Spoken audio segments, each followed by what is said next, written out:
Ulang auzubillahiminasyaitonirrajim. Ya Tuhan, lindungilah aku dari godaan setan yang terkutuk. Bismillahirrahmanirrahim. Dalam nama Allah yang Maha Pengasih dan Penyayang. Padahal mau baca kitab suci suami saya. Wah ternyata ini kitab bagus juga, ini ada benernya juga, ini nabi-nabi banyak yang sama nih di kitab saya nih. Ada Yunus, ada Ayub, ada Zakaria. Banyak deh. Di sini Abraham, jangan-jangan itu Ibrahim. Di sini ada Salomo, jangan-jangan itu Sulaiman. Saya nyocok-nyocokin aja. Pokoknya saya baca lah gitu. Lepas daripada saya ngerti atau tidak, tapi yang saya catat itu, wah, perjanjian lama banyak nama-nama yang sama. Ada cerita Daud, ada cerita Ibrahim, cuma ada ini juga, ada saya tandain juga. Oh ini Ishak yang lebih banyak ceritanya ya. Ismail mana nih ceritanya lagi, cuma sedikit banyak Ishak, terus Ishak. Pokoknya saya baca aja. Buka perjanjian baru itulah terdorong oleh saya untuk saya ambil Quran saya jajarin. Ini di sini bilang ini dari Roh Kudus, ini juga dari Roh Kudus, tapi di sini nabi, di sini anak Allah. Oh banyak lagi di Injil-Injil yang bilang, ada yang bilang anak Allah, ada yang anak manusia, ada yang bilang dia Allah. Allah. Ini kali dasarnya orang Kristen bilang Yesus itu Allah atau Tuhan. Ini barangkali. Pokoknya saya. Salam, kembali kita menyaksikan kesaksian yang begitu luar biasa, di mana salah seorang Muslim yang sangat taat, bahkan dia sudah berencana untuk menceraikan istrinya. Tetapi karena ketaatannya, bahkan ia juga berusaha untuk mencari kebenaran dan kembali ke agamanya lagi. Sehingga ia mengusahakan sholat. Dan ketika dia mengusahakan sholat itu, disitulah ada suara yang berkata kepadanya, Sri, cobalah baca kitab suami. Karena suaminya adalah orang Kristen dan sering dia membaca Alkitab. Tetapi karena ia sangat keras, ia berusaha untuk menolak. Dan sehingga pada akhirnya ia luluh hatinya. Karena di dalam percakapan itu dengan hatinya dan dengan suara itu bahwa jika kamu tidak percaya, maka anggaplah kitab itu atau anggaplah bacaan itu seperti novel saja. Karena ia menganggap bahwa kitab suaminya itu tidak benar. Itulah sebabnya memberanikan diri untuk membaca kitab suami. Dan ketika ia membaca mulai dari Kejadian sampai Wahyu, dan ketika dia mencatat beberapa hal yang penting, ternyata banyak kesamaan. Dan ketika dia membaca juga di dalam perjanjian baru, maka ia mencocokkan dengan kitabnya, yaitu di dalam Al-Quran. Jadi ia mengatakan, oh inilah dasarnya orang Kristen itu, mereka mengatakan bahwa Yesus itu adalah Allah. Sejak itu dia berjuang dan berusaha terus. Bahkan pada akhirnya ia ditentang oleh keluarganya. Tetapi karena ia yakin bahwa Yesus satu-satunya juru selamat dalam kehidupannya, dia mengambil risiko itu. Mari kita menyaksikan selanjutnya. Bahkan juga Bapak Ibu yang telah melihat kesaksian ini, bagikan kepada saudara-saudara kita supaya mereka dikuatkan, supaya mereka juga diberkati, dan supaya mereka memegang bahwa hanya di dalam Yesus Kristus ada jaminan keselamatan. Mari kita mendengarkan bersama-sama. Saya nggak dengar sama sekali, tahu disalat, nggak dengar, tahu surat nikah, dan langsung didaftarkan ke kantor. Saya istri sah, pegawai negeri kan, saya langsung dapat karis, kartu istri sebagai seorang istri pegawai negeri, kan. Akhirnya, tapi ketika saya lagi bulat-bulatnya tekad mau tinggalkan, kalau memang Tuhan izinkan, Bu, saya yakin Tuhan izinkan. Kalau memang saya harus pisah dengan Pak Nenggolan, itu nggak apa-apa. Pak Nenggolan punya keluarga yang banyak menyayangi dia. Pak Nenggolan sangat disayang oleh keluarganya. Dia menderita setelah menikah dengan saya.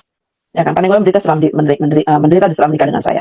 Tapi pikir-pikir lagi, akan sanggupkah saya meninggalkan ketiga anak-anak saya? Sementara anak nomor 3 itu masih menyusui. Ketika itu anak nomor 1 masih umur 5 tahun, anak nomor 2 umur 3 tahun, dan anak nomor 3 itu 1 tahun. 1 tahun. Ya. Hampir 1 tahun waktu itu. Tegakah saya sebagai seorang ibu? Rasanya anak itu segala-galanya. Kadang-kadang kalau anak bagaimana, kekurangan apa, saya lebih baik nyawa saya korbankan demi anak. Apapun saya lakukan demi anak. Nah, di situ awal prosesnya, di mana saya mau kembali secara khusyuk berdoa kepada Tuhan yang selama ini sangat terganggu dengan keadaan kehidupan. Tekanan keluarga, juga menikah dengan Kak Nenggolan. Di satu sisi, walaupun banyak tekanan, tapi saya masih merasa terhibur dan masih dikuatkan sampai nonton karena Pak Nenggolan baiknya luar biasa. Menurut saya orang sedunia dia terbaik. Apalagi dari orang Batak, saya rasa orang Batak terbaik kali menurut saya kan. Bahkan saya yang udah lebih Batak dari Batak, ya mungkin. Karena kebaikannya itu kadang-kadang saya nggak tega, tapi saya tegain, nggak apa-apa. Pak Nenggolan kalau saya tinggalkan dia masih banyak keluarga yang menyayangi. Pasti keluarganya akan bergembira sekali. Tapi anak saya yang 3 ini bagaimana? Apakah dia nanti harus punya ibu tiri? Apakah anak ini nanti mau dititip ke siapa? Karena saya sangat tidak yakin sepenuhnya anak saya bisa bawa semua. Kan begitu. Karena saya akan kembali ke agama saya. Nah, disinilah mulai saya mau kembali secara khusyuk berdoa kepada Tuhan. Memang sholat tahajud sudah biasa saya lakukan, tapi itu temporer saja sewaktu-waktu. Saya mulai berdoa kepada Tuhan. Saya sholat kepada Tuhan. Saya minta petunjuk, saya minta hidayah kepada Tuhan. Akhirnya saya mulailah yang sudah lama saya tidak pernah doa khusyuk. Yang nggak jelas ibadah saya selama berapa tahun, 5 tahun setelah menikah sama Panenggolan, nggak jelas ya. Memang saya terus ngomongin soal agama saya terus sih sama beliau. Saya dakwah terus sih. Saya terus menceritakan tentang keimanan saya. Maksudnya supaya beliau tuh tetap ikut saya banyak. Tetapi saya merasa tetap ada gangguan. Namanya juga saya sadar saya sudah tercemar. Keimanan saya sudah tercemar dengan kekafiran kan gitu. Akhirnya saya mulai bertekad. Apapun yang terjadi mulai besok itu saya nggak tahu kapan, ketika itu hari apa, tanggal berapa, bulan berapa. Tapi saya masih ingat itu awal tahun 82. Mulai besok saya tidak akan pernah putus sholat tahajud. Tiap malam, semalam saya akan pernah tidur sebelum doa saya terjawab. Sebelum Tuhan memberikan hidayah kepada saya akan apa yang harus saya lakukan. Ya udah, mulai besok. Ya besokannya seperti biasa, habis sore saya melayani suami, anak-anak makan, ya tidurin anak-anak. Seperti biasa jam 9, setengah 10 anak-anak udah tidur semua. Bapak kadang-kadang masih di meja makan, baca-baca koran, apa segala macam. Begitu saya sholat isya, terus Bapak kalau udah baca gitu kan, ngantuk, kadang dia baca kitab dia. Seneng banget, Bapak tuh senangnya baca Alkitab dari dulu. Yang dapat dari catatan sipil, dia dapat Alkitab warna merah hati. Dibaca itu terus siang malam. Sampai kadang-kadang saya ledekin. Apa sih itu, isinya apa sih itu, baca itu terus. Saya bilang begitu. Isinya apa sih, paling kekafiran sih Pak yang dibaca, najisan gitu. Suami saya tetap diam. Suami saya sabar. Ya sudah, saya lagi berdoa dengan cara saya. Saya sedang membaca firman Tuhan dari kitab saya gitu. Ya kamu kalau mau ngapain, kamu ngapain lah gitu kan. Saya lihat suami saya udah mulai ngantuk dan tidur dekat anak-anak. Mulailah saya di situ. Ada dulu di Depok, rumah kami udah pindah ke Depok nih dulu karena kontrak di Kebayoran cuma sebentar. Terus sempat kami kontrak di Rawasari 6 bulan. Sudah gitu dapat rumah perumnas di Depok Timur. Jadi tahun 79 kami sudah pindah ke Depok. Ya ada 2 kamar ketika itu. Nah saya lihat suami saya udah nyenyak tidur sama anak-anak. Saya ke kamar sebelah. Disitulah saya mulai ngaji dulu. Yang udah lama saya nggak baca itu, terus akhirnya saya sholat tahajud setiap jam 11 sampai pagi, sampai subuh nggak tidur lagi, sampai pagi nggak tidur lagi. Paling saya tidurnya itu selama beberapa bulan itu tidurnya kalau pas anak-anak habis makan pagi jam 9.10 sambil nungguin anak-anak saya ikut tidur situ setelah memberangkatkan suami berangkat ke kantor. Nah begitulah. Jadi saya sholat nggak tahu yang keberapa kali. Saya kalau sholat itu sampai nangis-nangis, ya Allah, hambamu ini sudah terlalu banyak mendukakan engkau ya Allah. Hambamu sudah durhaka terhadap orang tua. Sudah banyak menyakiti orang tua, sekarang saya nggak tahu orang tua hancur kayak apa hatinya. Ampunilah ya Allah. Kembalilah pertobatan hambamu ya Allah. Jadi saya selalu doanya itu aja. Entah keberapa saya sholat tahajud, tiba-tiba suara pertama saya masih ingat tuh jam 3 pagi menjelang subuh ya, jam 3 pagi. Karena memang nggak tidur. Tuh hampir saya 24 jam nggak tidur. Tidurnya pokoknya cuma pagi. Kalau anak-anak habis makan pagi, itu pagi rasa ngantuk datang ya. Jam 9 sampai jam 10 saya tidur. Itu udah menyegarkan kembali. Itu sampai sore saya nggak tidur lagi. Sampai suami pulang, sampai malam.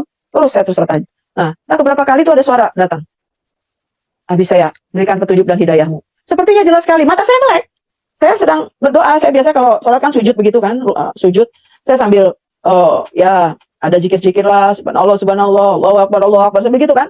Sambil terus membaca. Intinya kalau sekarang tuh penyembahan ya. Tiba-tiba ada seperti suara. Gitu. Lembut banget. Bahasanya yang kusayangi gitu. Sebenarnya bahasanya lembut sekali. Saya pikir ada jin apa nih kan? Saya takut, buka mata. Biar apa saya takut setan. Jujur aja saya takut setan. Jangan-jangan suara setan gitu kan? Saya buka, nggak ada apa-apa, terang. Nggak ada apa-apa. Tapi ada suara, saya lihat lagi ke dinding. Suara lembut. Saya tutup kuping. Allahu Akbar, saya bilang. Apa nih? Makin saya tekap makin kencang. Saya tekap kuping kencang-kencang tuh seperti mendengung. Saya tutup mata. Ada suara. Sri, aku tahu hatimu. Aku tahu perasaanmu. Kamu mau kembali ke agama Allah. Itu bagus. Dia bilang begitu. Kembalilah. Dia bilang begitu. Tapi pelan, suaranya pelan. Kayak dicampur-campur angin. Pelan sekali. Aduh, seperti suara apa ya. Pelan, tapi saya jelas, suaranya jelas. Saya bilang, ya Allah. Subhanallah, saya bilang gitu kan. Engkau kayak itu. Apa? Bayangan saya apa? Setan apa malaikat? Ya, seperti itu kan. Tapi saya bilang, kalau mau kembali ke agamamu, kau baca dulu itu buku suamimu. Pelan ngomongnya pelan. Baca buku suami. Itu kan kitab kafir. Enggak. Ini salah nih. Salah suara. Ini jin dari mana nih? Saya berhenti. Akhirnya sudah nggak bisa tidur. Pikiran berkecamuk. Akhirnya saya nggak bisa tidur. Sampai saya lanjutkan sholat subuh 4:30. Terus berkecamuk terus. Aduh, suara apa itu? Jin atau malaikat? Memang malaikat Jibril. Bukan begini suaranya. Kalau malaikat Jibril pasti suaranya beda. Dan suaranya tidak mengarahkan ke situ. Saya penasaran. Saya sholat lagi, saya sembahyang lagi, saya sholat lagi. Besoknya. Biasanya setelah menjelang pagi. Datang lagi suara itu. Saya seperti ada tiup angin kan. Kalau kau mau kembali ke agamamu, baca buku itu. Baca. Ah, nggak mau. Itu berapa Tuhan yang ada di situ? Saya pikir begitu. Ya saya bicara tuh nggak keras begini. Seperti ada hati, tapi suara di hati tapi keras. Nggak. Ada berapa Tuhan di buku itu?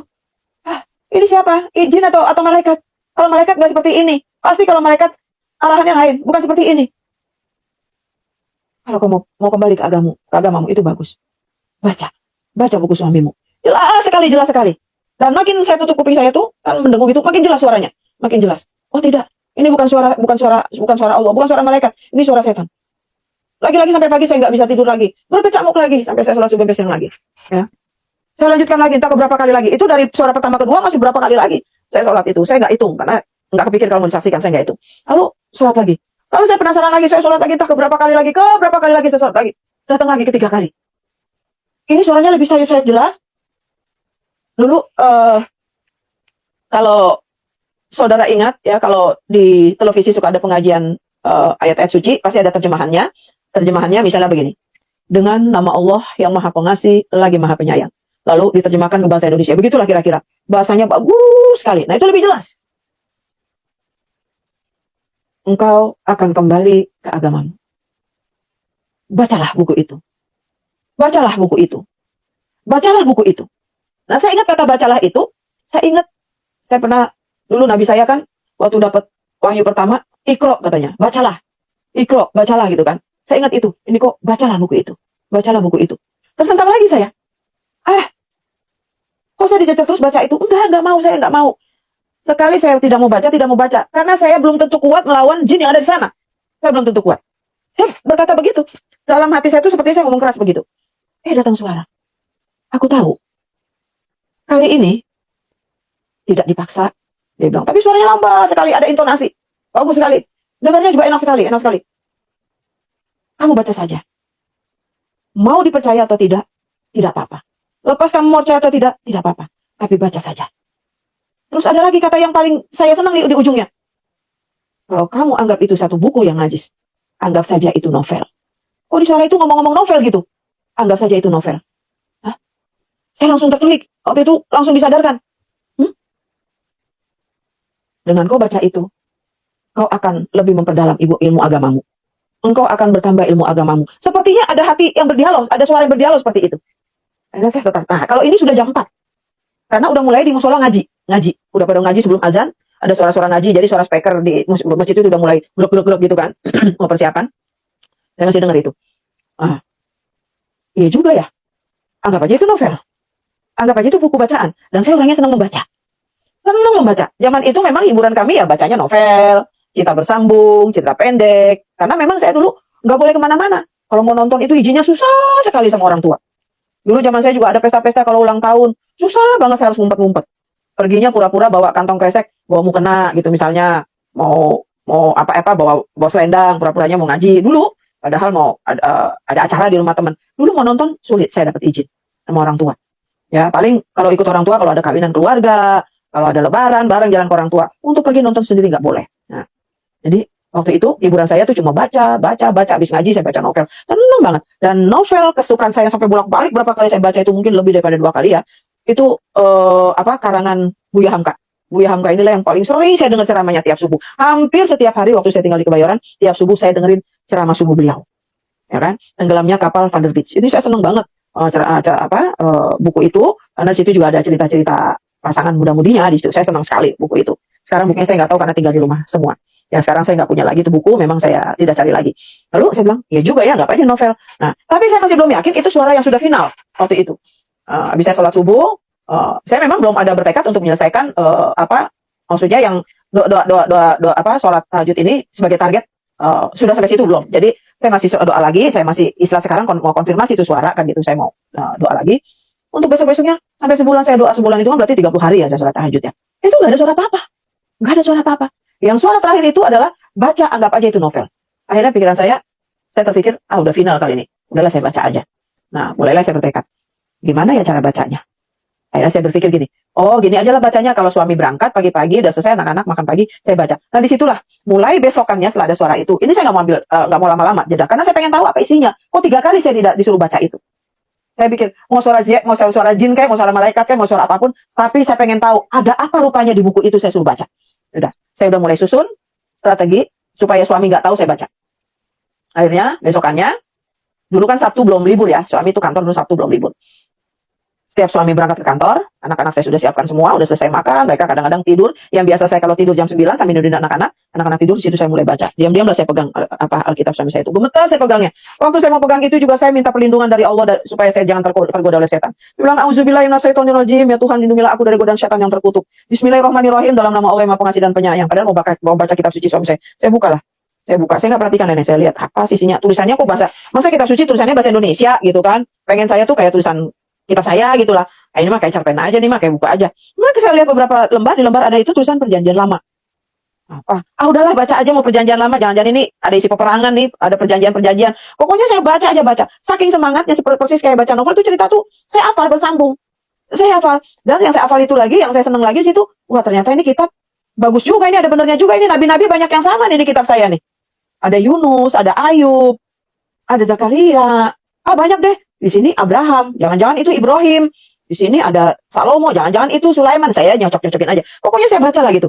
Lepas daripada saya ngerti atau tidak, tapi yang saya catat situ, wah, perjanjian lama banyak nama-nama yang sama. Ada cerita Daud, ada cerita Ibrahim, cuma ada ini juga, ada saya tandain juga. Oh ini Ishak yang lebih banyak ceritanya ya. Ismail mana nih ceritanya lagi, cuma sedikit banyak Ishak, terus Ishak. Pokoknya saya baca aja. Dan saya nggak begitu ngerti, ternyata Ishak itu tanah perjanjian, saya nggak ngerti. Pokoknya saya bacanya sampai selesai. Di adat kitab terakhir tuh Maleaki. Dulu ngomong Maleaki juga, saya nggak ngerti. Kitab apa saya nggak ngerti, pokoknya selesai lah. Begitu saya baca-baca, terhenti saya. Lah, kok sampai di sini saya buka lagi? Oh perjanjian baru ya, gitu kan? Apa sih artinya perjanjian baru? Saya nggak peduli, pokoknya harus selesai. Itu perintahnya begitu. Mau setan, mau jin, mau malaikat, pokoknya ada perintah. Ada apa di sini? Terus saya baca lah. Pokoknya saya baca. Pertama saya baca nggak begitu tertarik, karena silsilah. Lalu di situ ada proses, ada tentang kelahiran, ada Maria dan Yusuf. Itu Maria dan Yusuf, mungkin jangan-jangan ini Siti Maryam sama Yusuf. Saya pikir gitu kan. Saya baca tertarik nih. Tapi ini Yesus, Kristus, lahir di Bethlehem.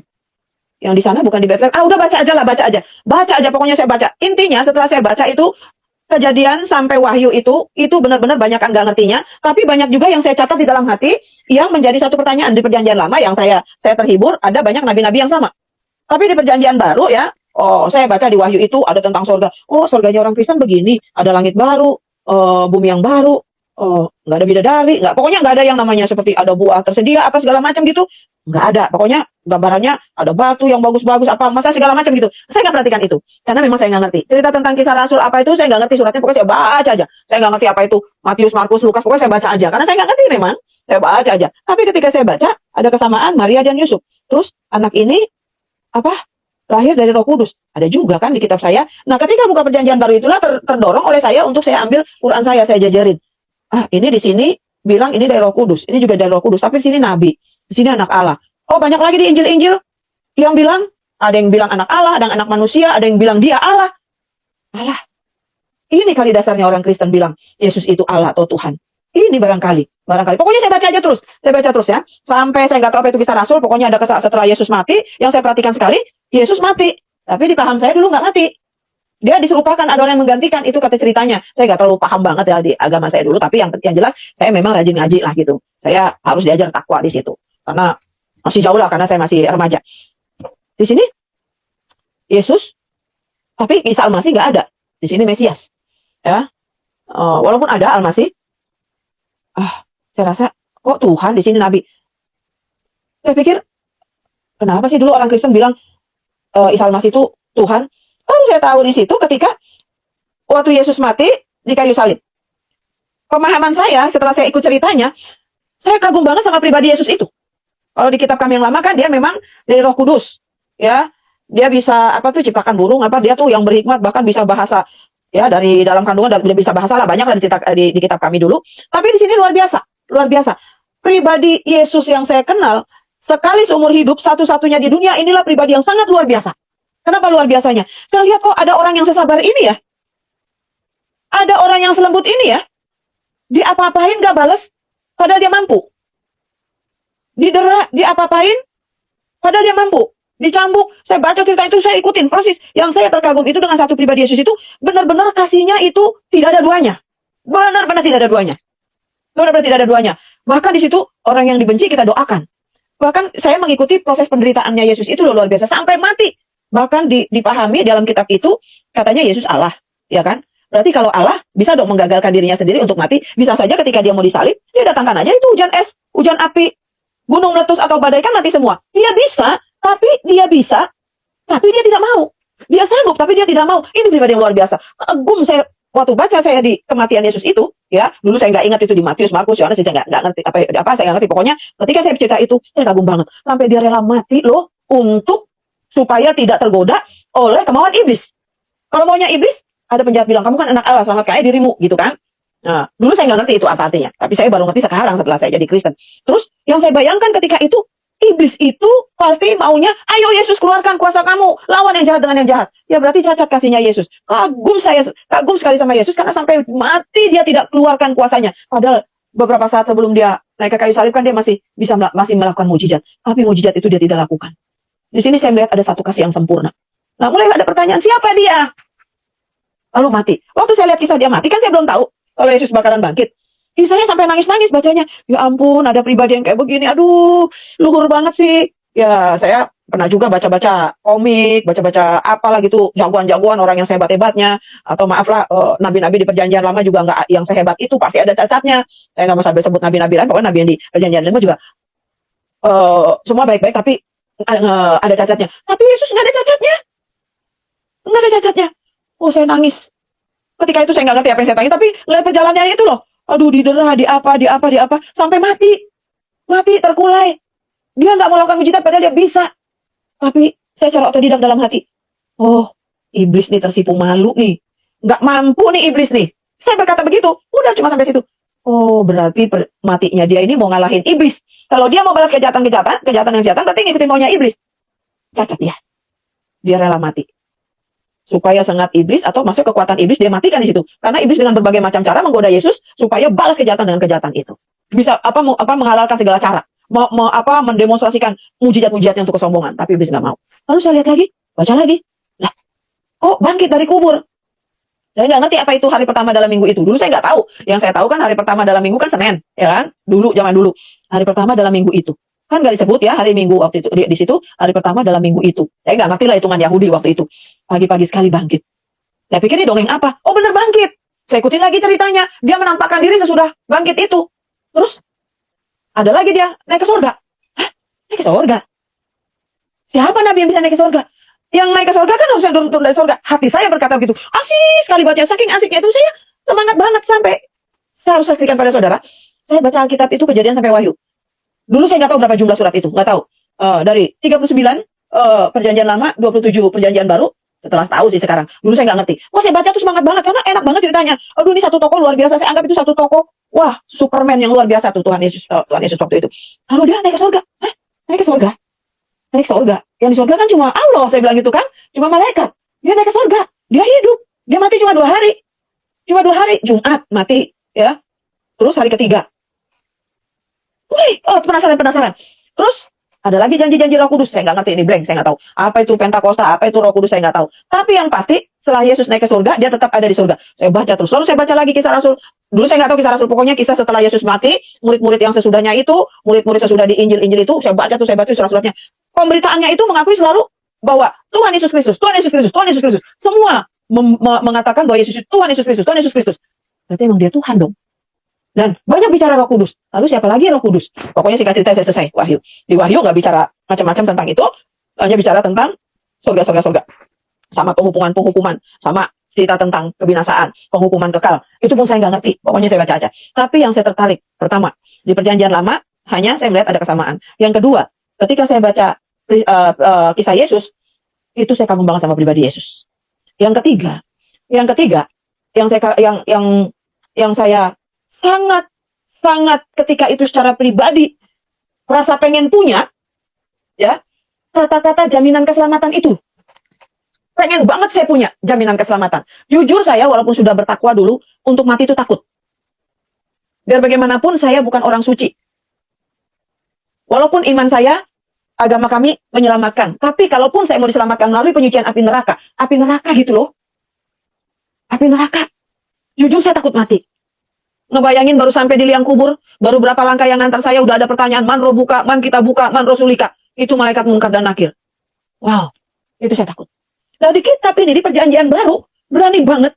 Khususnya seorang pribadi Yesus sebelum dia mati, dia bilang, akulah jalan dan kebenaran dan hidup.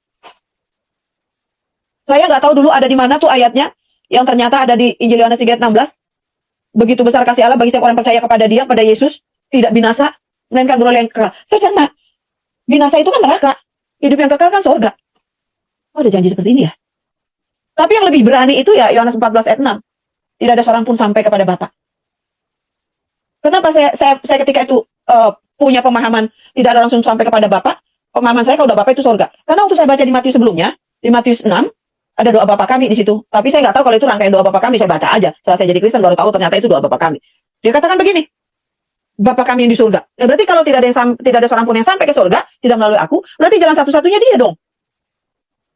Bahkan setelah saya baca lagi di surat-surat sebelumnya, yang sekarang setelah saya tahu itu di Kisah Rasul, itu saya coret sampai saya stabilo waktu itu, sampai saya garis merah, itu bahwa di bawah kolong langit ini tidak ada nama lain yang olehnya kita diselamatkan. Itu sampai sekarang Alkitab saya yang udah kusam tuh, saya garis bawah itu. Ini kan jawaban doa saya bertahun-tahun. Setiap akhir sholat, setiap akhir doa selalu saya berdoa kepada Tuhan. Robbana atina fid dunya hasanah wa fil akhirati hasanah wa qina azabannar. Ya Tuhan, berikan saya kebahagiaan di dunia, kebahagiaan di akhirat, dan jauhkan saya daripada api neraka. Dulu saya selalu berdoa begitu.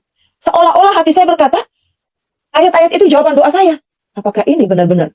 Aduh, enak banget ya jadi orang Kristen. Kitabnya ini benar-benar jaminan keselamatan banget. Itu tertariknya saya. Pertama, perjanjian lama ada kesamaan Nabi. Yang kedua, pribadi Yesus sangat berkesan buat saya sampai sekarang. Saya kalau saking kagumnya, saking terharunya, sampai sekarang suka meneteskan air mata. Ada orang yang sehebat itu di dunia ini. Ada kasih yang seagung itu di dunia ini. Itu yang membuat saya bertahan menderita setelah saya terima Yesus. Setelah saya terima Yesus juga penderitaan banyak. Lalu jaminan-jaminan keselamatan. Singkat cerita saya selesai baca Alkitab. Menurut pemahaman saya secara otodidak ketika itu setelah saya baca Alkitab, saya mulai bertanya, kok nggak ada kata Tritunggal ya? Kok nggak ada kata Trinitas ya gitu kan? Saya cari nggak ada gitu. Saya mendapat jawaban, ada lagi jawaban. Waktu saya baca di Matius pasal 6, dikatakan, datanglah kerajaanmu, jadilah kehendakmu di bumi seperti di surga. Saya nggak ngerti apa itu arti datanglah kerajaanmu. Tapi yang saya garis bawahi di situ, jadilah kehendakmu di bumi seperti di surga. Kehendakmu di bumi seperti di surga, artinya hidup bahagia di dunia dan di akhirat itu sebenarnya kehendak Allah. Tapi kalau saya berkehendak, saya minta. Alkitab, yang namanya bahagia di dunia wa fil akhirat adalah kehendak Allah. Bukan kehendak kita. Kalau kehendak kita bisa saja tidak terjadi. Tapi kalau kehendak Allah pasti jadi. Ketika itu pemahaman saya gitu. Waduh, enak banget nih orang Kristen. Aduh, berbahagialah orang Kristen yang punya kitab ini. Semua orang Kristen ini jangan-jangan masuk surga ya.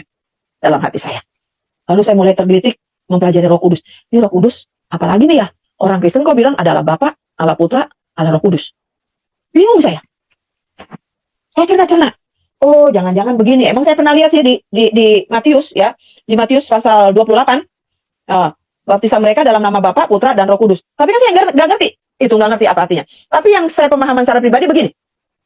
Jangan-jangan Bapa, Yesus, sama Roh Kudus, dia juga. Ini jangan-jangan. Ya kan? Inilah yang nanti yang melatar belakangi saya sekolah teologi setelah saya bertobat. Jangan-jangan Bapa, Yesus, dan Roh Kudus, dia juga. Akhirnya saya pikir-pikir sendiri. Terserah mau disalahkan, tapi ketika itulah pemahaman awam yang saya baru pertama kali tahu. Di hati saya begini. Sehingga saya mengerti. Secara otodidak ketika itu dalam kebodohan saya, ini kali yang dimaksud Tritunggal, ini mungkin Tritunggal. Tritunggal itu Allahnya, sebenarnya orang Kristen itu Allahnya satu dalam hati saya. Kenapa? Kalau Allah yang disebut Bapa, itu pada mulanya adalah roh. Saya lihat di Kejadian 1, pada mulanya roh Allah ngayang-ngayang di permukaan bumi. Terus, orang berdosa. Di perjanjian baru ngomongin penebusan. Jangan-jangan, Yesus itu yang menyelesaikan dosa. Kenapa harus Yesus? Karena dia yang pribadinya agung. Kayaknya dia orang udah paling suci lah di dunia. Sejak dunia ini ada, sampai dunia ini tiada, dia orang paling suci. Pemahaman saya ketika itu seperti itu. Jadi hanya orang suci yang bisa menyucikan dosa.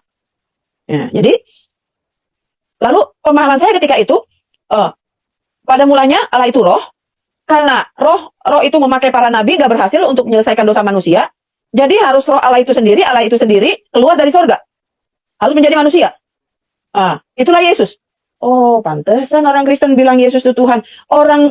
Dia yang keluar dari surga, Dia menjelma menjadi manusia. Saya nggak ngerti apa itu inkarnasi zaman dulu. Jadi bisa dong, kalau Allah yang roh itu menjelma menjadi manusia, bisa saja. Suka-suka Allah demi kebaikan manusia. Setelah dia jadi manusia, di situ saya lihat cara pelayanan Yesus sangat berbeda dengan nabi-nabi terdahulu. Benar-benar itu penyangkalan dirinya luar biasa. Nabi mana yang nggak sanggup? Semua Nabi Daud enggak, Ibrahim enggak. Ya, saya lihat Ayub lah itu yang tahan ya. Tapi tetap Ayub kan manusia. Ada kalanya ketika dia juga berhadapan dengan sahabatnya, dia ada keluh kesah juga. Yesus tidak ada keluh kesah. Walaupun secara manusia dia menolak, bila perlu cawan hilang daripada aku. Sampai dia keringatnya seperti putaran darah, katanya begitu kan. Tapi itu adalah wujud penyangkalan diri yang luar biasa. Dia siap menderita itu. Aduh, saya kagum sekali. Jadi ketika Allah jadi manusia, ya menjelma menjadi manusia, Allah itu sendiri menyelesaikan dosa. Setelah dosa itu diselesaikan, iblis dengan segala pasukannya dimatikan sengatnya di kayu salib. Ya udah, selesai kan? Secara manusia Allah mati. Secara manusia Allah mati. Tapi dunia membuktikan, menurut pemahaman saya lagi nih, ketika itu secara orang awam, dalam keadaan bodoh, ya, dia hanya mati 2 hari. Tiba-tiba hari ketiga dia bangkit. Ya bangkitlah dalam hati saya. Mana mungkin kalau memang Yesus dipahami sebagai Tuhan, dia adalah pencipta. Mana mungkin tanah itu yang diciptakan mampu menghimpit tubuhnya yang penuh dengan kemuliaan. Dengan kata lain, bumi pun memuntahkan tubuhnya. Mengeluarkan tubuhnya. Bumi itu tidak sanggup menghimpit tubuhnya yang penuh dengan kemuliaan. Pemahaman saya ketika itu. Apakah ada yang membuktikan Yesus bangkit? Ada murid-muridnya, ratusan orang. Lalu, naik ke surga. Ah, benar dia Tuhan. Yang naik ke surga, itu yang turun dari surga. Lalu siapa lagi? Roh Kudus ya? Nah, udah. Berarti 2 duit tunggal sudah saya dapat. Pemahaman saya secara awam. Berarti Bapa dan Yesus satu. Lalu Roh Kudus. Roh Kudus. Roh Kudus. Saya nggak tahu itu Roh Kudus. Yang saya tahu, setelah tahu bahasa Ibrani, Roh Kudus itu roh yang terpisah daripada roh yang lain. Tapi ketika itu, yang saya tahu suci. Ya Roh Kudus. Dipakai Roh Kudus. Istilah zaman itu, roh yang beda. Artinya bukan roh setan, bukan roh jin. Roh Kudus ya Allah. Ya Roh Kudus jangan-jangan roh yang mula-mula juga. Cuma sebutan pada zaman itu dibilang Roh Kudus. Roh Kudus ya jangan-jangan roh yang mula-mula sebelum roh itu menjadi manusia. Pemahaman saya seperti itu. Berarti roh Bapa, Putra, dan Roh Kudus dia juga dong. Berarti salah saya dulu bilang orang Kristen Allahnya 4. Bahkan saya lihat di kitab kita, nggak ada Allah 4. Hanya ada 3 nama. Bapa, Putra, dan Roh Kudus. Nah saya puas. Saya sendiri sudah diri saya sudah menjawab bahwa orang Kristen Tuhannya 1. Saya nggak ngerti itu istilah satu kesatuan, keesaan, ketika itu saya nggak ngerti. Pokoknya dia juga pengertian saya, kan begitu. Nah itu jawaban yang sangat prinsip banget buat saya. Jadi saya kagum dengan pribadi Yesus, kagum dengan jaminan keselamatannya, ya. Saya mengerti yang selama ini momok banget buat saya. Allah Tritunggal, Allah Bapa, Putra, dan Roh Kudus. Dan saya punya pemahaman secara awam ketika itu. Dia juga. Tapi yang saya bahagia baca buku itu. Bisa nggak ya kalau saya percaya ini tanpa jadi Kristen gitu loh. Saya mau surganya gitu kan gitu. Saya mau surganya dalam hati saya. Itu nggak sampai 3 bulan saya selesaikan. 66 buku saya baca. Karena asik banget bacanya, asik banget. Pokoknya saya tuh kalau baca Alkitab di Perjanjian Baru kalau lihat pribadi Yesus, persis kayak pribadi kalau nonton film tuh saya kagum pribadi, tapi tetap ada cacatnya. Tapi Yesus tidak ada cacatnya. Dan pada akhirnya dia tampil sebagai pemenang raja di atas segala raja. Saya makin kagum karena di Wahyu ada juga yang saya ngerti dikit-dikit. Di situ dikatakan anak manusia, raja di atas segala raja, ada gitu. Wah, jangan-jangan ini Yesus Tuhan ini. Begitu. Oke. Singkat cerita saya sudah selesai baca itu. Suami tidak tahu. Tidak tahu. Ini kejadiannya selesai saya baca Alkitab itu tahun 82, bulan-bulan Juni atau Juli atau Agustus. Saya ingat. Akhir Juli, karena Agustus kami saya masih tanya-tanya tetangga untuk cari pendeta. Nah, saya masih ingat Juli. Lalu saya sudah selesai. Saya hafal tuh ayat-ayat sebagian yang tertarik saja saya hafal. Lalu saya tanya sama tetangga, ada tetangga kami yang kawin campur, 2 rumah dari kami, suaminya Sunda, agama sama dengan saya, dan istrinya Kristen, mereka beda agama juga. Saya tanyalah saking penasarannya, saya ingin memperdalam gitu, gimana sih kalau jadi orang Kristen kayak gimana sih, padahal saya tahu sama bapak itu orang ahlinya tahu bagaimana jadi Kristen kan suami saya. Saya tanya sama tetangga, Bu, kalau menjadi Kristen gimana Bu, gitu. Kenalin pendeta dong Bu, gitu. Saya diledek sama tetangga saya, itu yang di Depok, rumahnya kira-kira 3 rumah dari saya. Bu Nenggolan, Bapak tuh mualimnya, maksudnya ulama Kristen, masa saya yang ditanya saya ke gereja juga jarang. Sebulan belum tentu ke gereja. Bapak dong tuh yang hari-hari aktif tanya. Udah deh Bu, nggak usah ngomong gitu. Saya bilang gitu kan, saya nggak ada. Akhirnya saya cari sendiri. Satu kali saya pergi ke satu gereja yang jauh, ya kan. Saya tanya situ ketemu majelisnya. Majelisnya bilang, saya tanya, kalau menjadi Kristen gimana Bu? Ibu Islam atau Kristen? Saya Islam. Oh, katekisasi dulu Bu. Kalau di sini ya hampir 1 tahun deh. 8 bulan atau 10 bulan saya lupa ya. Terus tiba-tiba dia tanya, Ibu mau ketemu pendetanya? Oh, saya kayaknya tanya. Saya bisa kalau di gereja ini pimpinannya siapa ya Bu? Ustadznya. Saya bilang gitu. Oh Ibu mau ketemu pendetanya, dia bilang. Nah, boleh. Kenalan lah saya dengan seorang pendeta jemaat, ya seorang dokter waktu itu, saya nggak tahu beliau sekarang masih ada atau enggak. Dia tanya sama saya, ada yang saya bisa bantu Bu dengan penuh kasih ya. Saya nggak cium tangan tuh. Saya hampir cium tangan tuh, tapi nggak usah salaman aja. Dia hampir cium tangan kan. Mau tanya Pak, kalau mau jadi Kristen gimana ya gitu. Ya, Ibu dikatekisasi dulu. Ibu mau saya arahkan? Iya, itu saya diarahkan gitu. Tapi pikir-pikir, rumah saya jauh, ya kan? Jauh dari situ. Akhirnya dari seorang teman saya yang pernah bilang, oh kamu kalau mau tanya pendeta ini saya kenal nih orangnya, gitu kan? Saya kenalin ya, gitu. Akhirnya saya kenal dengan satu pendeta lah. Nah dari pendeta itu, akhirnya saya sama seperti waktu saya datang ke gereja yang pertama itu, saya tanya, pengen jadi Kristen, pendeta itu tanya. Pendeta itu memberitahu saya kalau ibu mau jadi Kristen, ibu dibaptis dulu, ya. Ibu udah bisa ikut lah nanti kalau mau katekisasi.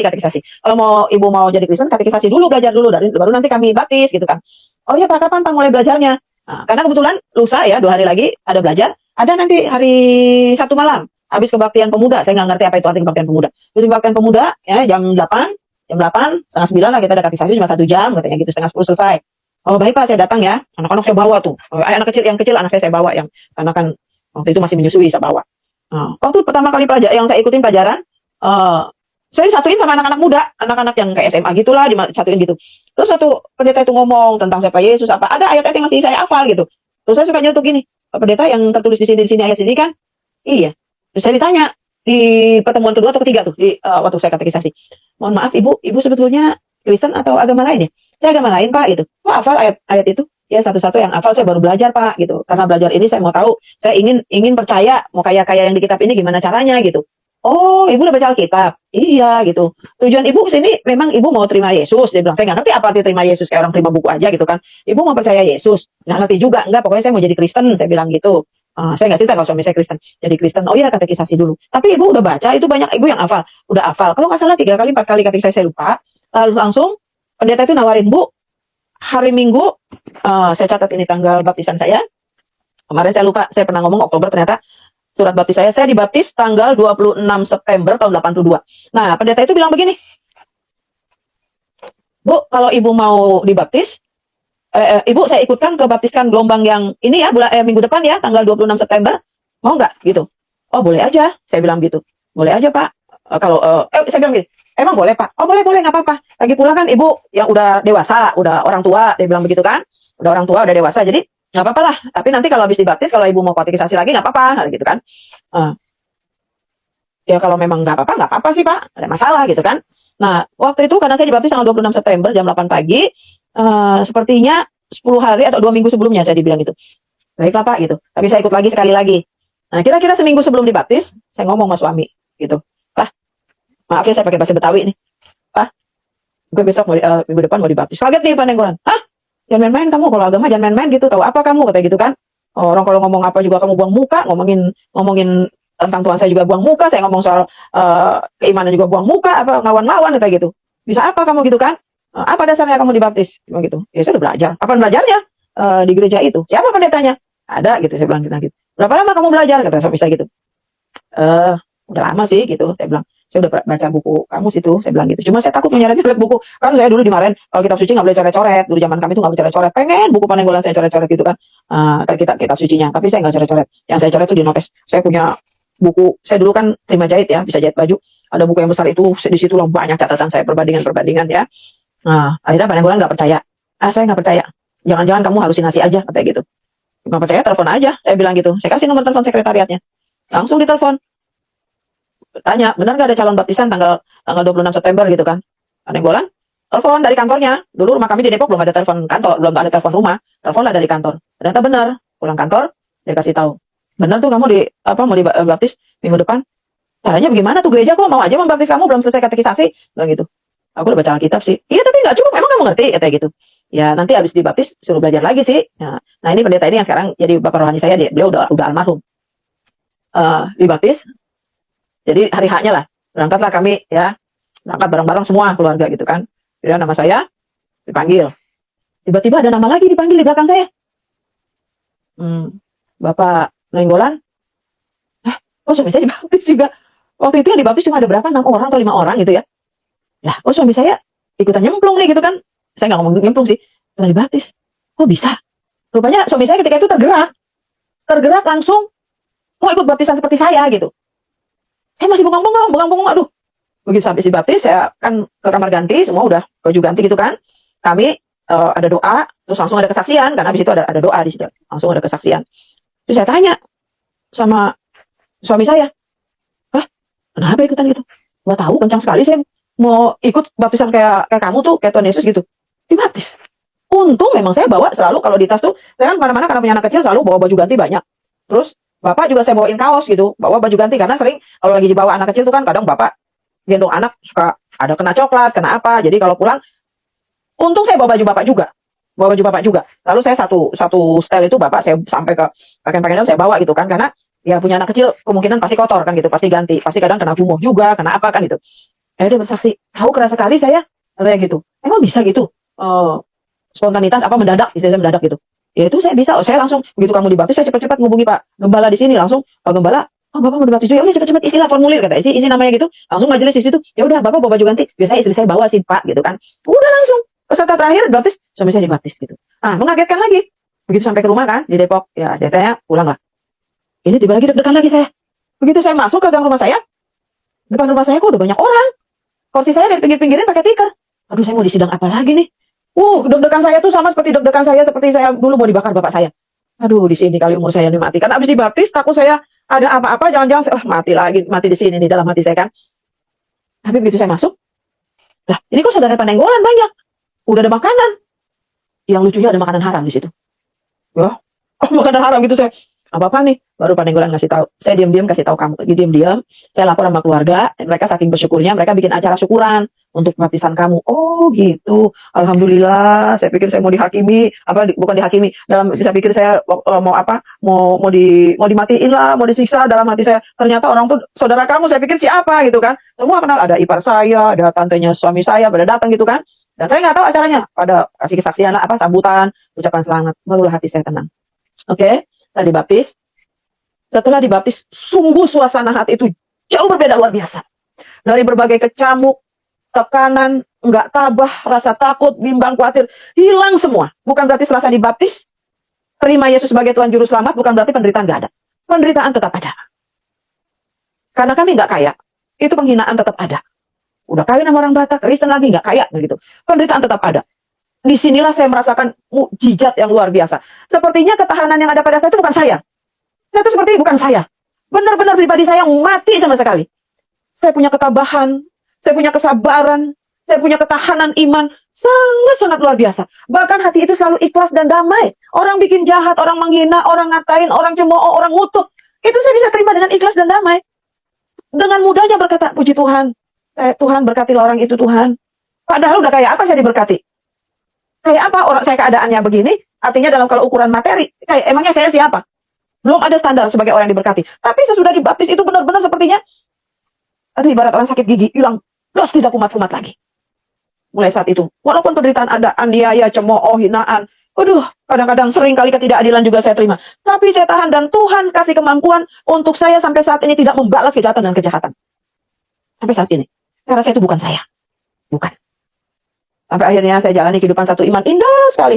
Kayaknya makin indah. Udah Panenggolan orangnya baik banget. Tambah saya seiman, dia tambah sayang, tambah indah. Itu yang namanya hidup. Dan mulai saya jadi orang Kristen. Anak saya wajibkan baca Alkitab. Masih kecil-kecil. Masih kecil-kecil udah saya suruh doa giliran.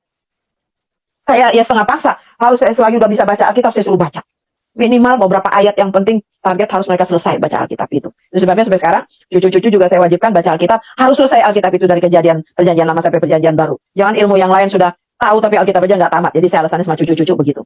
Nah saya ajarin mereka aktif kan begitu. Satu saat dari tahun ke tahun, setahun 2 tahun, udah mulai tercium. Saya sama sekali nggak ada kegiatan-kegiatan keagamaan lama. Mulai curiga. Mulai mama saya tanya, "Neng, kamu udah makan yang haram belum?" Senyum. Saya nggak berani jawab. Saya masih nggak berani jawab. Itu saya rasa itu bukan saya takut. Bukan saya tidak siap ikut salib, bukan. Tapi menurut saya, ya ketika saya pahami sekarang, sepertinya itu hikmat. Terus, Neng, kamu udah ke gereja ya? Diam. Terus, Neng, kamu udah gak ngaji lagi ya? Diam. Neng, kamu udah gak sholat lagi ya? Diam. Sampai akhirnya klimaks tahun 87. 5 tahun kemudian, ya, 5 tahun kemudian sudah saya dibaptis. Klimaksnya itu, setelah bukti-bukti yang begitu akurat dan buktinya konkret banget buat orang saya, bahwa benar saya sudah Kristen, maka saya disidang waktu itu. Bapak saya kirim utusan, ngasih tahu ke saya dari keluarga. Karena rumah saya di Depok dulu belum ada telepon. Tahun 8, saya dulu di Depok tahun 79 sampai dengan 84. 85, saya sudah pindah ke daerah Tanah Kusir, sampai 87. Nah, dari Tanah Kusir itulah datang saudara ngasih tahu, ya, kami sempat tinggal di Tanah Kusir karena ada masalah terjadi ya, sehingga kami harus pindah dari Depok ke Tanah Kusir waktu itu. Datanglah saudara ke rumah, ngasih pesan begini. Dia panggil encing sama saya. Cing, ada pesan dari engkong. Engkong tuh kakek bapak saya, karena itu ponakan dia panggil bapak saya. Cing, ada pesan dari engkong. Katanya suruh datang, tapi jangan bawa anak-anak. Begitu lagi jangan bawa anak-anak. Wah, makin berdetak lagi jantung saya. Berapa kali saya mengalami hal seperti itu. Berdetak lagi jantung saya. Feeling saya udah ke situlah pokoknya. Akhirnya nanti habis Isya katanya. Ya udah, habis sholat Isya, anak-anak saya titip di rumah, ada yang jaga waktu itu. Saya sama suami saya ke sana. Dari berangkat, malam-malam kami berangkat, saya udah bilang sama suami, Pak, ini urusan saya pribadi. Satu kata-kata pun kamu tidak ngomong. Seandainya pun saya diapa-apain, kamu diam aja. Ini urusan saya dengan pribadi dengan Tuhan. Kamu hanya mendampingi aja. Walaupun saya istri kamu, tapi ini urusan saya pribadi dengan keluarga, maksud saya, bukan dengan Tuhan. Dari mulai jam 8. Ya, lebih kurang jam 8. Bapak saya ngomong macam-macam yang intinya adalah saya tidak boleh ada pilihan satu di antara dua. Dan mulai ketemu saya begitu datang, saya bilang Assalamualaikum. Bapak saya bilang Waalaikumsalam. Mama udah nangis-nangis. Ternyata bapak udah marah-marah tuh sama mama di situ. Mama udah nangis-nangis. Ya kan? Masuklah saya ke rumah, bapak saya bilang, duduk situ. Agak lama tegang. Tegang beberapa saat. Saya pun udah deg-degannya tuh, aduh jantungnya duk-duk-duk, tapi saya tetap tenang. Saya yakin Roh Kudus berikan saya hikmat. Roh Kudus pegang saya. Tuhan Yesus. Pokoknya saya udah akrab dengan nama Tuhan Yesus, kekuatan Yesus itu luar biasa. Sehingga hikmat benar-benar diberikan sama Tuhan. Bapak terus dari mulai janji, kalau saya kembali ke sana, dari mulai janji memberikan ini, itu segala macam. Sampai mengancam kalau kamu tidak kembali, kamu akan begini, kamu menyesal sendiri dan segala macam. Dan mama saya udah nangis histeris, nangis. Sampai jam 12. Bapak udah terlalu banyak diomongin. Akhirnya Bapak minta ketegasan dari saya. Mama juga udah makin terus, mama udah bongkak, udah luar biasa nangisnya. Sekarang Bapak mau tanya tegas, ya. Sekarang jawab, yang Bapak mau dengar jawabannya bukan pokoknya tidak untuk kafir, ya untuk kembali ke kita. Sudah banyak nih. Akhirnya saya jam 12 di atas, hampir jam 1 atau setengah 1, saya jawab. Karena memang saya nggak mau jawab yang di tengah-tengah itu, dari jam 8 sampai jam 12, saya nggak mau jawab, saya diam aja. Ditunjuk, diteriakin, saya diam aja, saya nggak mau terlalu banyak ngomong, tapi ketika Bapak minta ketegasan, saya jawablah. Saya langsung minta hikmat, Tuhan berikan hikmat. Saya nggak tahu apa yang saya bilang. Tapi ketika itu, hati saya berkata, Tuhan, sekalipun Tuhan mau angkat saya sampai di sini umur saya berbahagia, yang penting Yesus bersama saya. Jadi saya jawablah di depan Bapak saya sama Mama, saya bilang, Pak, Ma, kalau demi agama Allah, dari dulu apapun saya sudah siap tinggalkan. Saya siap tinggalkan. Ya. Tapi kali ini ada satu tantangan buat saya. Kan Mama tahu siapa saya dari dulu. Sudah siap itu. Tapi jalan saya sekarang sudah berbeda. Dan saya harus jawab. Mau tidak mau saya jawab. Tapi kalau Bapak bilang saya harus kembali seperti permintaan Bapak sama Mama, itu tidak mungkin. Sampai selama-lamanya saya akan tetap menyembah Yesus Tuhan saya. Karena itulah yang menjamin keselamatan saya dari sekarang bahkan sampai selama-lamanya. Wah, Bapak saya meledak histeris. Pergi kamu sekarang juga. Aduh, teriak. Saya langsung bangun. Ketika itu suami saya angkat, saya ajak pulang. Saya masih saksikan di mata kepala, di depan saya sendiri. Saya masih memandang mama saya, nangis histeris. Nah, kamu gak kasihan orang tua ya, nak, gak kasihan orang tua. Mama lagi shock banget. Tiba-tiba Bapak bangun lagi, datang ke tempat mama duduk, marah dengan histeris. Ini semua kamu yang salah. Mama saya dibilang gitu. Ini semua gara-gara kamu tidak becus mencetak anak seperti ini. Wah, kata-kata kasar. Mama saya memang tidak dipukul, tapi marah sekali. Saya masih lihat. Saya masih noleh gitu. Saya nggak langsung lari terus. Saya lihat mama saya. Masih saya saksikan. Saya baru berjalan. Saya jalan dari rumah saya ke arah kiri. Ada satpam. Arah kosan hansip. Masih saya lihat Bapak keluar ke arah keluar rumah. Meninggalkan mama saya. Dengar, besok-besokannya saya dengar. Sampai beberapa bulan memang saya nggak ketemu. Mama saya ditinggalkan begitu saja. Sampai mati.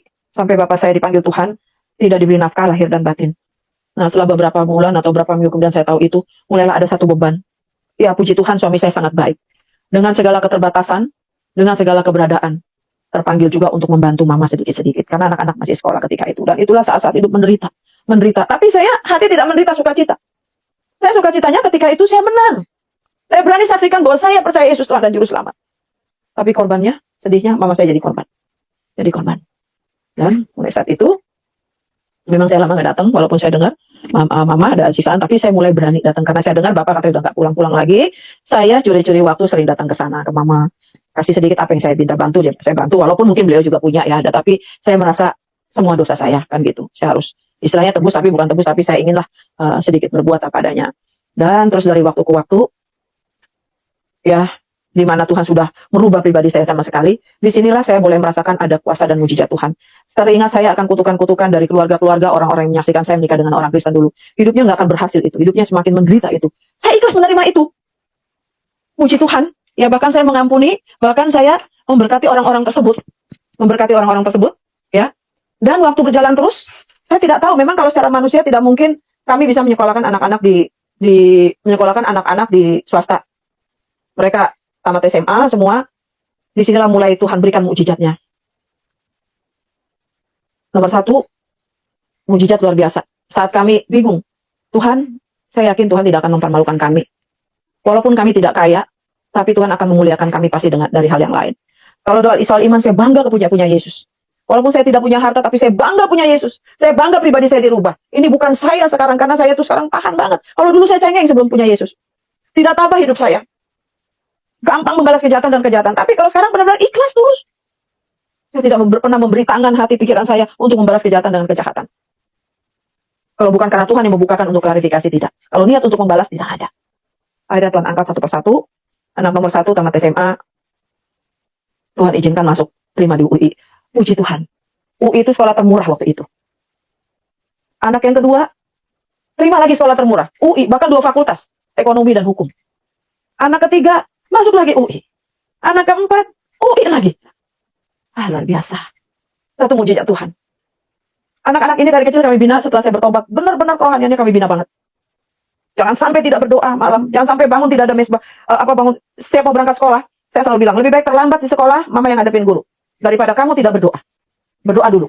Selalu saya utamakan itu. Dan pulang, jangan pernah sisa waktu untuk Tuhan, udah ngantuk-ngantuk, malas-malas, baru berdoa. Habis makan langsung kita doa. Begitulah puluhan tahun, belasan tahun sampai mereka menikah semua. Dan mereka SMA sudah bantu-bantu pelayanan. Ya, karena mereka SMA, kami tahun 94. Saya sama suami tahun 94 sudah ditahbiskan pendeta. Dan pelayanan, yang melayani ya, yang ngurus anak-anak pelayanan semua. Dan sampai sekarang, anak-anak, puji Tuhan, ya saya harus saksikan ini, mereka semua berhasil, sudah berumah tangga, semua baik-baik, dan semua melayani Tuhan. Dan kebanggaan lagi, dalam tahun ini, walaupun anak nomor 1 dia sarjana politik UI, dia melayani Tuhan, Tuhan anugerahkan, dia juga sudah ditahbiskan pendeta. Tepat pas ulang tahun pernikahan kami tanggal 28 September. Anak nomor 2 notaris, dia S2 dari UI juga. Ambil MTH. Dia sudah ditahbiskan pendeta juga. Di waktu yang sama pas ulang tahun kami kemarin tanggal 28 September, ulang tahun pernikahan yang ke-44. Menantu istri nomor 2. Dia S2 pendidikan. Ya. Selesai MTH-nya, dia pendeta. Ini anugerah terindah buat saya. Selain mujizat-mujizat lain, banyak sekali mujizat yang Tuhan. Secara akal manusia saya tidak tahu. Ya, bagaimana cara Tuhan merubah, bagaimana Tuhan menyelamatkan secara manusia, saya mungkin sekarang sudah tidak ada secara manusia. Karena itu begitu banyak tekanan dan juga secara fisik juga. Tapi ini semua karunia Tuhan. Dan puji Tuhan, sampai dengan saat ini, Tuhan pulihkan, terus pulihkan. Bahkan Tuhan semakin muliakan. Dan anak-anak, semua, 4 sudah menikah dari 5, anak kami 5, ya, menikah, yang sudah menikah 4, ya, punya cucu 8, anak kami 2 laki-laki, 3 perempuan, dan masih ada 1 yang belum menikah, yang bungsu. Dan semua sekarang yang melayani di gereja kami ya, Bapak Gembala, pendetanya anak-anak, yang pengurus, puji Tuhan, mereka semua pelayan Tuhan. Ya, itulah kesaksian saya, saudara. Lebih kurangnya seandainya ada kata-kata yang tidak berkenan, mohon dimaafkan. Tuhan memberkati. Demikianlah kesaksian ini. Kiranya Bapak, Ibu, dan Saudara semua diberkati serta dikuatkan untuk tetap setia kepada Tuhan Yesus. Kesaksian-kesaksian mereka ini bukanlah cerita yang dibuat-buat, melainkan kisah nyata dari kehidupan mereka, di mana hal yang tampaknya tidak mungkin terjadi dalam kehidupan mereka. Sejak mereka berjumpa dengan Tuhan Yesus, hidup mereka mengalami perubahan yang begitu ajaib, dan semua doa-doa mereka dijawab oleh Tuhan Yesus. Karena itu, mari bagikan video kesaksian ini kepada keluarga, sahabat, dan orang-orang yang terdekat kepada Bapak Ibu, supaya mereka juga dikuatkan dalam iman. Siapa tahu ada di antara mereka yang sedang mengalami pergumulan atau tantangan hidup, dan melalui kesaksian ini mereka kembali dikuatkan, dibangkitkan semangat mereka kembali, serta menemukan kebenaran yang sejati, dan mereka tidak ragu-ragu lagi karena mereka telah menemukan Yesus Kristus dalam kehidupan mereka. Terima kasih, sampai jumpa di video selanjutnya. Tuhan Yesus memberkati.